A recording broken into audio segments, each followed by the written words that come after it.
Hello बच्चों, I am Avnish Singh, director evolve care institute.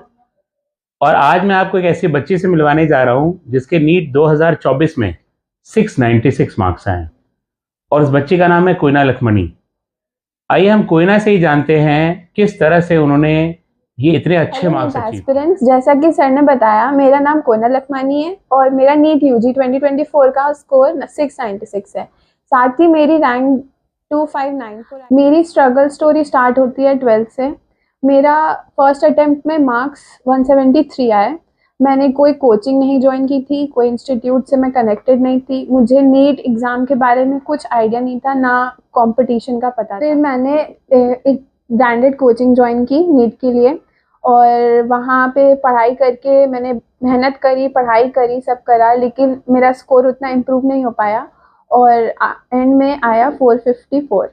तो मैं काफ़ी होपलेस हो गई थी और मतलब था कि कोई भी कॉलेज मिल जाए, BAMS BSc। मैंने काउंसलिंग कराई और तब भी मुझे कोई कॉलेज नहीं मिला और समय बीतता जा रहा था। फिर पापा मेरे मतलब मुझे बोले कि तुम फिर से ड्रॉप लो, और वो लाइब्रेरी खोज रहे थे। तो उन्हें भाग्य से इवॉल्व कोचिंग मिली और वो मुझे यहाँ लेके आए। और फिर उसके बाद से मेरा रियल प्रिपरेशन जो होता है वो स्टार्ट हुआ। टीचर्स यहाँ के बहुत सपोर्टिव मुझे मिले। रवि सर ने मुझे बहुत सारे टेस्ट करवाए, मैंने मेहनत की, तब मेरे मार्क्स इम्प्रूव हुए, 548 आया और मुझे लगा कि हाँ अब मैं कर सकती हूँ, मुझे कुछ कॉन्फिडेंस हुआ। लेकिन जब मार्क्स इतने कम आए, इतना ड्रॉप हो चुका था, तब मेरे पापा ने बोला कि तुम फिर से मतलब BSc ज्वाइन कर लो, साथ ही में पार्शियल ड्रॉप ले लो। लेकिन रवि सर थे, उन्होंने मुझ पे विश्वास रखा, उन्होंने मेरा सेल्फ कॉन्फिडेंस को बूस्ट करा और बोला कि नहीं तुम पार्शियल ड्रॉप मत लो, तुम्हारा इस साल होएगा, ज़रूर होएगा। एक बात और मैं बता देना चाहूँगा इंटरप्ट करके कोयना को कि कोयना जब आई थी उस साल तो दिसंबर आ गया था, समय बड़ा कम था। हाँ। मगर फिर भी हमने रवि सर ने बोला कि समय काफ़ी है अगर आप सही डायरेक्शन में तैयारी करो। और देखिए मार्क्स बहुत ज़्यादा इम्प्रूव हुए, 100 से ज़्यादा मार्क्स बढ़े समय कम होने की वजह से।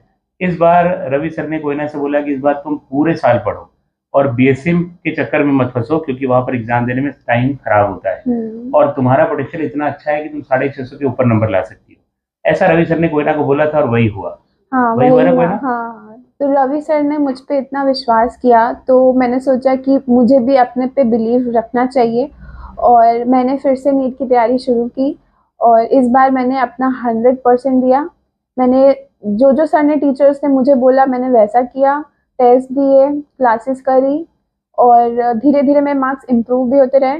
कुछ टाइम रहता था कि मैं डिप्रेस्ड रहती थी, तो टीचर्स यहाँ के ऐसे थे कि मुझे पर्सनल, यहाँ लगातार टेस्ट देते रहने से मुझे ये पता चला कि यहाँ के जो टेस्ट हैं वो टू द पॉइंट NCERT के होते हैं। बायो में स्पेशली नीचे NCERT का पेज नंबर पता रहता है, तो इससे क्या होता है, हम लोग NCERT की बुक खोल के पढ़ते हैं, पता चलता है कि कहाँ से क्या क्वेश्चंस आ सकते हैं।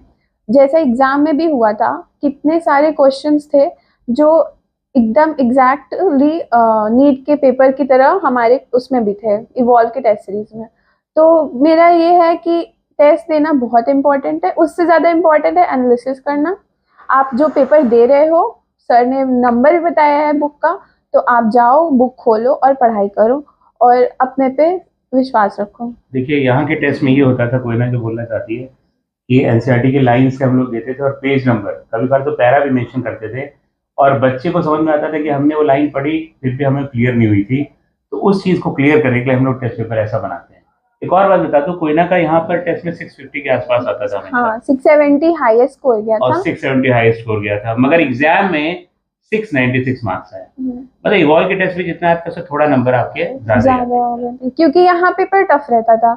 ऑब्वियस सी बात है, जब आप नीट में जाओगे, एग्जाम देने जाओगे, तो आपको वहाँ पे पेपर थोड़ा सा यहाँ से इजी मिलता है, क्योंकि यहाँ जो स्टैंडर्ड थोड़ा हाँ हाई जहाँ रखा ही जाता है रहता है। ताकि एग्जाम के प्रेशर में भी आपको एग्जाम के तो कोई भी एवरेज स्टूडेंट है या बिलो एवरेज है या आप 3-4 साल से ड्रॉपर हैं, तो मेरा सजेशन है कि आप ब्रांडेड इंस्टीट्यूट ना ज्वाइन करें, बल्कि आप इवॉल्व इंस्टीट्यूट ज्वाइन करें, क्योंकि वहाँ पर्सनल केयर नहीं मिलता है, यहाँ आपको पर्सनल केयर मिलेगा और आप अपनी सफलता की ओर बढ़ेंगे और अपना सपना पूरा करेंगे, जो कि है आपको डॉक्टर बनने का। तो पढ़ते रहें, ऑल द बेस्ट।